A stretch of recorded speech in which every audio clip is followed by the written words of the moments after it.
অনেকগুলো রেসিপির লিস্টের মধ্যে এই পকেট শর্মা ছিল অন্যতম। আগেও বানানো ট্রাই করেছিলাম, কিন্তু হার্ড হয়ে যেত, হতোই না।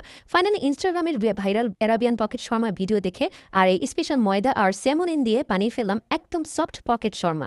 এই স্পেশাল ময়দাটা পিৎজা আর নানের জন্যই বানানো। তো ফ্রিজে রান্না করা 2টা রানের পিস ছিল, ভাবলাম এটা দিয়েই করে ফেলি। আর বুঝলাম না মাশরুম 3-4 দিন হলেই ফ্রিজে রাখার পরও কেমন যেন হয়ে যায়।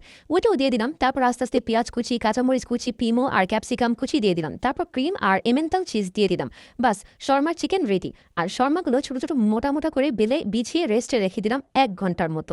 30 মিনিটও কিন্তু হয়ে যায়। পরে এগুলো আরও ফুলে, তখন এগুলো সেকলে সুন্দর হয়। সময়ের অভাবে শর্মার সস বানাইতে পারি নাই জাগ্গা, তাই আপাতত এই রুটিগুলোকে কেটে মেয়োনেজ আর সস দিয়ে মেখে চিকেনের পুর দিয়ে দিলাম। আলহামদুলিল্লাহ অনেক সফট হয়েছিল। আর এটা ঠান্ডা হলেও শক্ত হয় না।